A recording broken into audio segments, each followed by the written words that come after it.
నమస్కారం తెలుగు జ్యోతి ఛానల్ కు స్వాగతం సుస్వాగతం। ఈ ఛానల్లో జాబిలి 3 కు సంబంధించిన ప్రతి పాఠ్యాంశాన్ని 3 వీడియోలుగా చేయడం జరిగింది।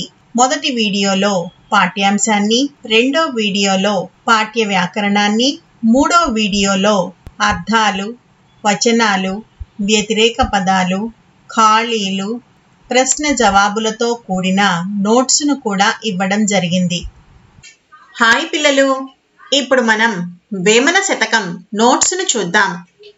అర్థాలు మొదటిది సాధన అభ్యాసము, రెండవది వేము వేప, మూడవది ధర భూమి లేక ధరణి, నాలుగవది కనకము బంగారము, ఐదవది అనువు అనుకూలము।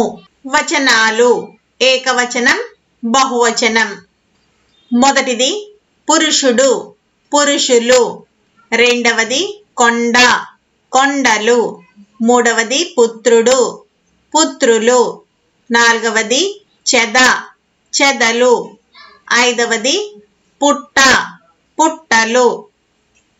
వ్యతిరేక పదాలు మొదటిది సజ్జనులు దుర్జనులు, రెండవది పుట్టుట గిట్టుట, మూడవది అధికుడు అల్పుడు, నాలుగవది తీపి చేదు, ఐదవది చల్లగా వేడిగా।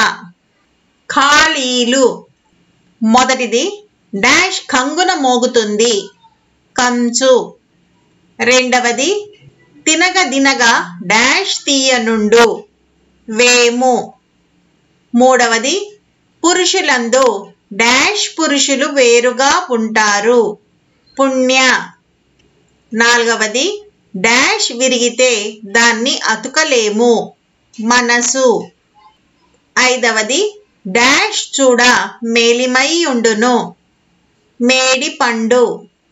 ప్రశ్నలు జవాబులు। మొదటి ప్రశ్న, పురుషులలో పుణ్య పురుషులు వేరు ఎందుకు? జవాబు, మానవులందరూ పైకి చూడటానికి ఒకే మాదిరిగా కనిపిస్తారు, కానీ వారి గుణములను బట్టి మంచివారు వేరుగా ఉంటారు। రెండో ప్రశ్న, తల్లిదండ్రుల మీద దయలేని పుత్రుడిని చెదలతో ఎందుకు పోల్చారు?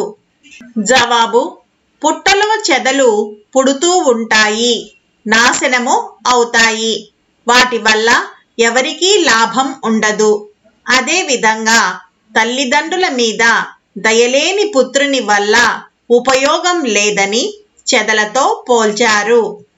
మూడో ప్రశ్న, మనసు విరగడం అంటే మీకేం అర్థమైంది? జవాబు, మనసు విరగడం అంటే ఇతరుల మాటల చేత మనసుకు బాధ కలగడం। నాలుగో ప్రశ్న, సజ్జనుడు ఎలా మాట్లాడతాడు?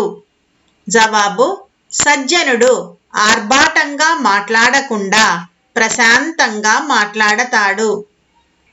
ఐదో ప్రశ్న, సాధన చేయడం వల్ల ప్రయోజనం ఏమిటి? జవాబు, ఏ పనినైనా సాధన చేయడం వలన ఆ పని అనుకూలంగా మారి సులభంగా చేయగలుగుతాము। ఈ వీడియో మీకు నచ్చినట్టయితే లైక్, షేర్ మరియు సబ్స్క్రైబ్ చేయండి।